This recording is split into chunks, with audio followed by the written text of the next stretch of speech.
There was romance. We are in love with her. She's called Zara because she's a stunner. Daredevil antics. Off we go. Dramatic firsts. It's a historical, probably, the most historical visit she's ever made. Uachtaráin agus a coide. It's a figure of speech that audiences gasp, but they don't often actually gasp. But in this case, they did gasp. And dazzling glamour. She was the Hollywood royalty. Finishing with the most heartfelt and meaningful of family Christmases. This is the inside story of a royal year to remember.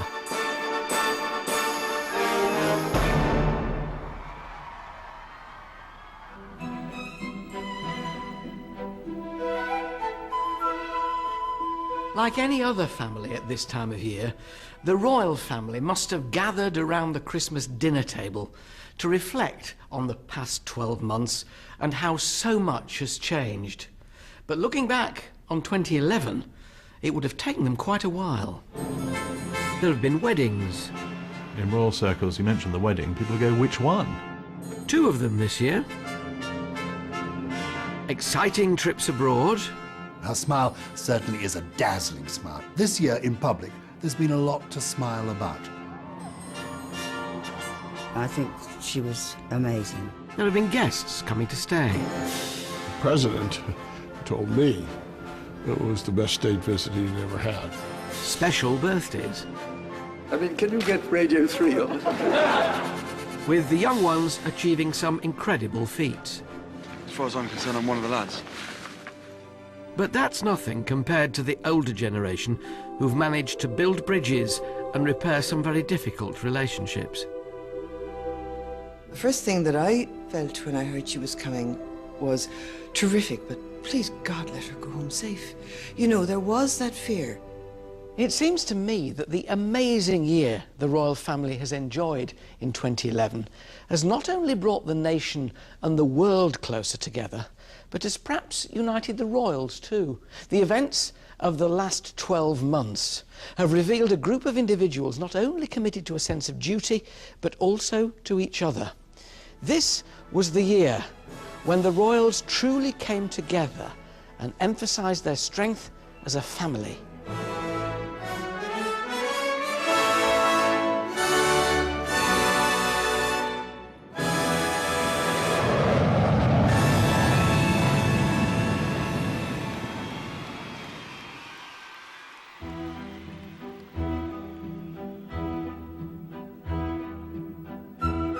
The first big family get-together for the royals also happened to be the biggest royal event for decades, shared by billions all over the world.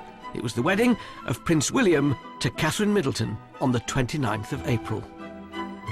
The thing is that everybody realised, as it built up, it was going to be a lovely day. I don't think anybody realised the impact it actually did have on the monarchy.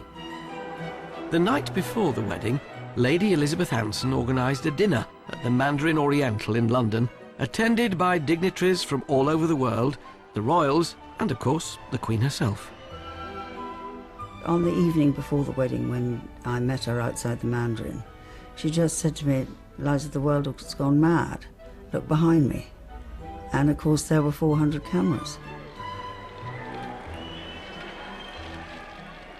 It just never occurred to me that it would be absolutely swamped by the media. We were amazed by the international media interest. This is something that is still really gets them going. In France, where they chopped their king's head off ages ago. In America, where they've completely forsworn any kind of association with the monarchy since 1776. You had people, reporters, absolutely obsessed with the story. This was the first royal wedding of the digital age, and it broke all online viewing records. But what was it like to be there in person?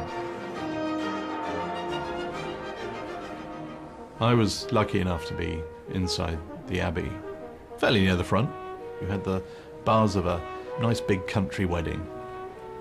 Lots of people coming in going wah wah under unfeasibly large hats, and cousins who hadn't seen each other for ages. It was a real sense of being at a family occasion. The atmosphere in there was absolutely fantastic. It was full of happiness, love, and having got married there myself, the trees looked wonderful.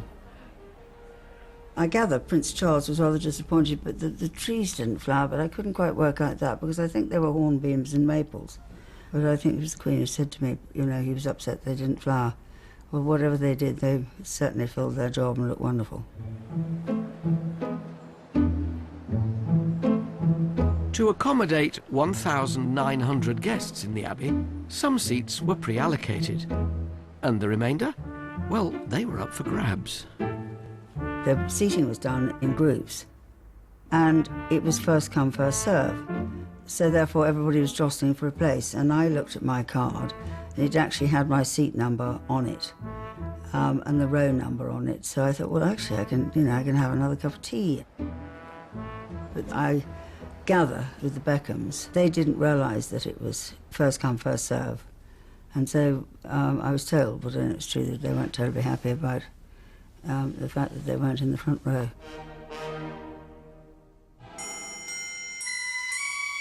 In the middle of such a massive occasion, it would be easy to forget that this was still a wedding like any other.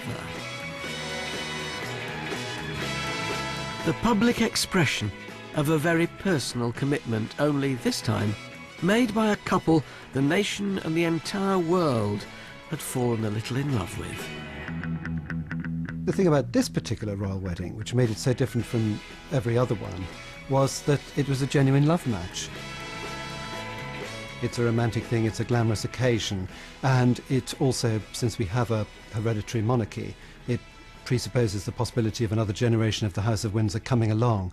But I think that the reason that the whole world became so fascinated by it was that the last time that the man in the street, as it were, in, let's say, Lahore or San Diego, had thought about Prince William, was when he was following his mother's coffin looking like a forlorn 15-year-old.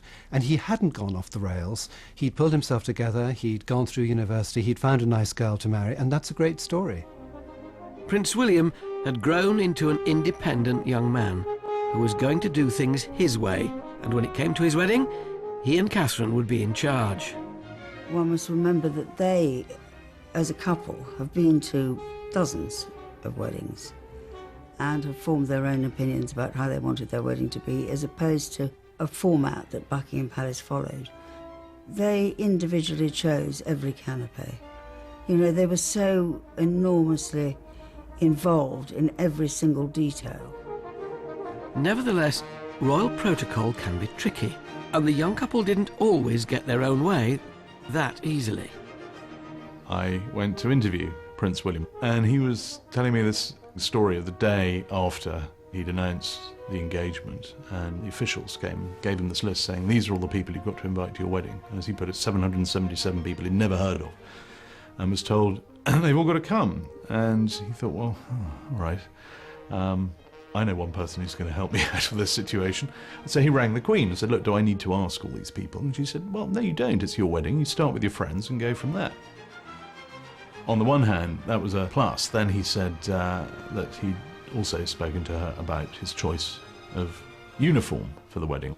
And as he said, there was no choice over what he was going to wear. The Queen was very clear. She just appointed him to be Colonel of the Irish Guards, her Irish Guards. You'll wear that uniform.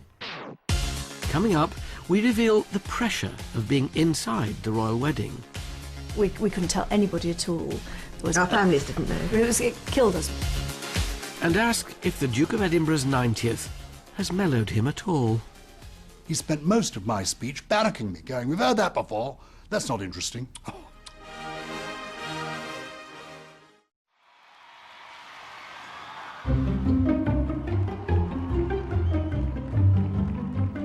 The royal wedding of April this year was the event of a generation, playing out to an audience of billions. But only the select few could know about the plans for the big day, presenting certain challenges for the mother and daughter team making the bridesmaids' dresses. We couldn't tell anybody at all. Our families didn't know. Yeah, we couldn't tell our families, we couldn't tell friends. I mean, it killed us because, of course, everybody asked us, because it's what we do, we make bridesmaids dresses, so everybody said, oh, come on, are you doing the royal wedding? And we'd just say, oh, wouldn't that be fantastic? Whoever does it will have the job of a lifetime, you know, trying not to tell fibs. Yes. And I believe, only because of what I've read, that the people who were making the dress had no idea who they were making it for.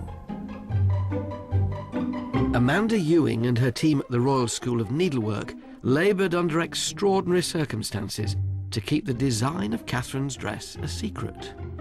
A gentleman that works for Alexander McQueen came in almost daily and with the designs told us where to put everything. He used an alias when we first met him, and it wasn't till right at the end that he actually told us his real name. We had a couple of layers of net curtains against the windows, so the general public couldn't see in. We could only allow the embroiderers who were working on the dress in the studio. We couldn't allow the cleaners in. Yeah, it was amazing, and it felt like we were in a spy novel. And Amanda was invited to the Abbey for the big day. It was about 3 weeks before the wedding that I received the invite. I had to go shopping at the last minute for a whole outfit. I couldn't tell anybody about it, and that was really hard because it was such a big thing. Even on the day, Amanda told no one where she was going. I had my hat in a bag, so nobody could see what it was. But a couple of friends of the family were watching it and spotted me and rang up my parents and my sister. I mean, I think that was what was so wonderful about the whole wedding. There were still elements of surprise. And, you know, the way that they kept it all so secret was marvellous. When she stepped out of her car at 11 a.m, finally, the secret of Catherine's dress was revealed. The reality is so amazing, and the detail of the embroidery. It was so completely perfect for Catherine. You know, not only for the occasion, it was regal, it was wonderful in the Abbey, and it was right for her.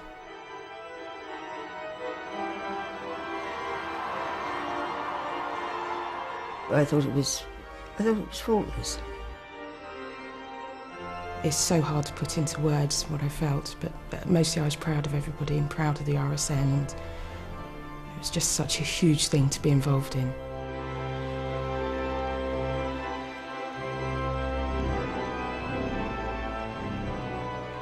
When the bride arrived, I was the first person to greet her. It was a fairly breathtaking moment for me. She looked so magnificent. As a matter of fact, rather more so than I'd expected. That was a precious moment. I was just inside the door of the Abbey, and once I got them sorted out and they started going up the aisle, I got back to my seat for the first hymn, and I was a bit choked during the first verse of the first hymn. It was the relief, I think, more than anything else. That we honestly didn't know until they started walking up the aisle that we'd done the right job. You know, it was just when we saw them all go together, and I was watching on television back at the Goring, and we both separately were quite emotional about it because it was all right.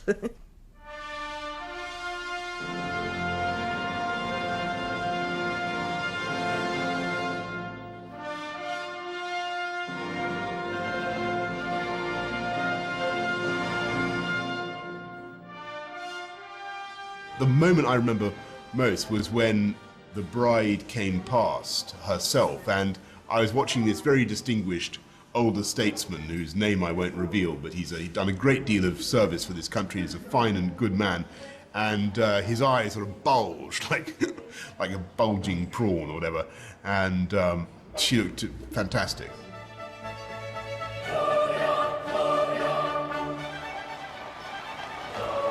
The wedding ceremony was hailed a complete success, and now it was time to relax and properly celebrate. So after the official part of it, we got shown to a wonderful drawing room within Buckingham Palace. We were there with Sarah Burton and Richard Ward and James the hairdresser, and we all just completely relaxed. It was rather like group hug. Yes. We've done it. And our mobile phones went mad, because of course at that moment, everybody realised we were there.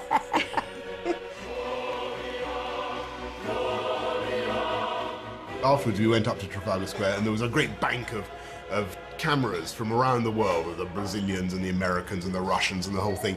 And I was in front of this kind of whippet-thin American TV reporter with very, very white teeth. She said, "Mayor Johnson, can I just say, your city looks fantastic." And I said, "Yes, you can say that."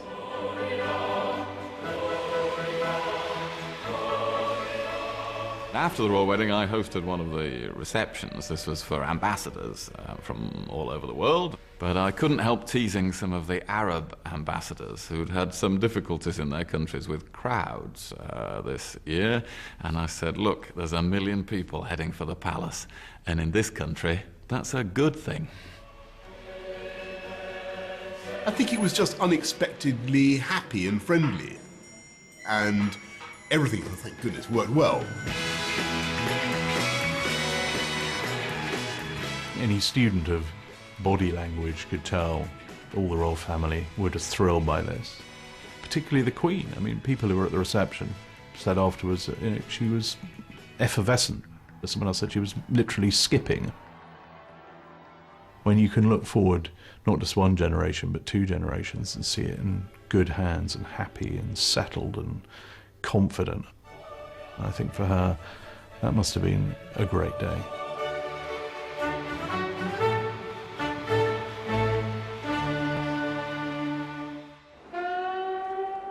Just a month later, in June, the Queen's consort of 64 years, the Duke of Edinburgh, celebrated a landmark 90th birthday. This has been a wonderful year for the Duke of Edinburgh. Not only has he hit 90, but he's also, I think, perhaps recognised himself that he's found a place in the hearts of the British people. I mean, over the years, he has got a bit fed up with the way he's been portrayed by the press, but everybody who ever meets him always likes him. And the public at large, I think even now, like the way he's portrayed by the press, because here is a grumpy... He's pulled the plug. He's capable of that. Despite his recent health scare, being in his 10th decade has done nothing to mellow the famously feisty Duke. The beginning of this year, I did a charity event with the Duke of Edinburgh. He spent most of my speech barracking me, going, "We've heard that before. That's not interesting."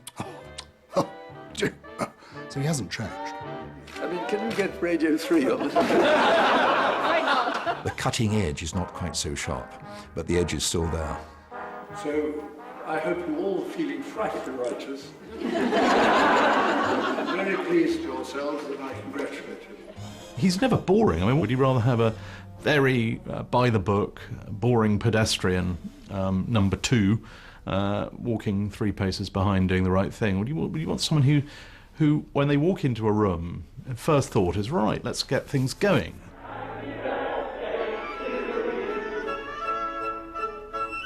Duke of Edinburgh has been absolutely crucial to the success of the Queen's reign. To this day, the first thing he does when he's preparing his diary for the year ahead is to put in all the things that the Queen is doing before he puts in all the things that he himself is going to do.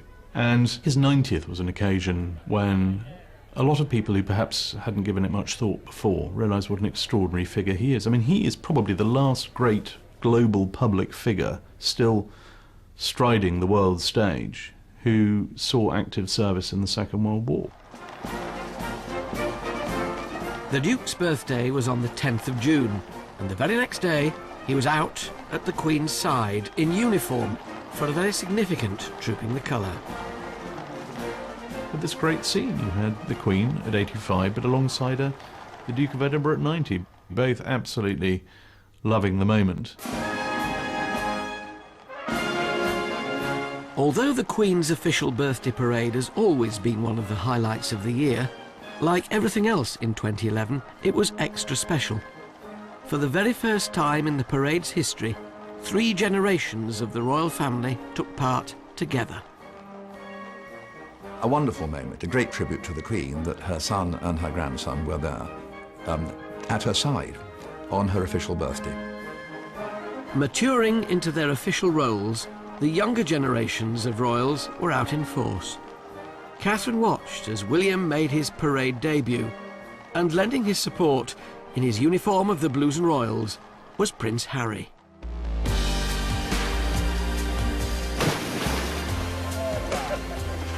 Off Off we go. 2011 had seen him push dedication to the cause further than it's ever been pushed before.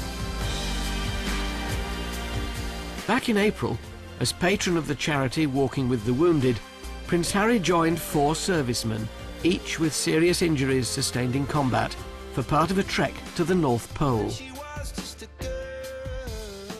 He was in the Arctic with us for 10 days in the end, in preparation, and then spent 3 days on the ice, because his brother decided to rather selfishly get married that same month, so we had to get him back in time to not risk missing the wedding, which I'd imagine if the best man was missing, it would have caused a few dramas. The North Pole trek was to raise money to assist in retraining and reskilling wounded servicemen, and saw Prince Harry walk further north than any royal had gone before. No one really knew that he would actually join us on the ice, so that was I think for the charity in itself, just as a big surprise and a great surprise. He's just another 26-year-old, loving his job within the army, talking about girls and maybe going for a couple of social drinks. He will not expect anything from anyone to do something for him. In fact, he does the opposite. He's always the one holding a door open. He will take my food in a restaurant and cut up the steak, eat half of it and then give it back to me. Prince Harry camped with the expedition team and endured temperatures often colder than an icy -40 degrees.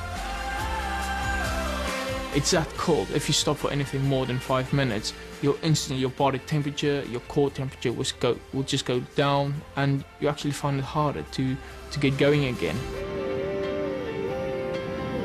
As far as I'm concerned, I'm one of the lads. I probably have 3 different lives. One's my military life, one's my private life, and one's the sort of the public stuff. All entwines with each other.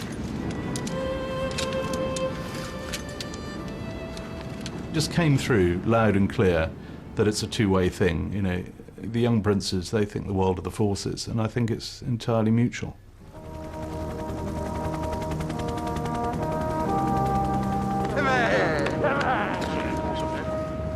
We've seen him in the Arctic, we've seen him looking dashing in a uniform. We know he wants to go back to Afghanistan to be there with the boys. He's one of the lads. There's a touch of Jack the Lad. We'll forgive him almost anything. This year, he's proved himself to be a hero, and a good-humoured hero at that. He's a good lad. It was really, really sad. We did feel like we've lost a team member the moment he flew out of the North Pole to make his way back to the UK. But just unbelievable lad, and really privileged to have him there with us. After Harry left, the injured soldiers walked on and conquered the pole in a record-breaking 13 days. Next year, with Prince Harry's continued support, they're taking on Everest. Still to come, we head to a very different royal wedding, where the royal family really let their hair down. They were busting some serious moves, smiles all around. And revealed the royal visit that made history. She did have a tear in her eye and was just gleaming, and she was touched by it.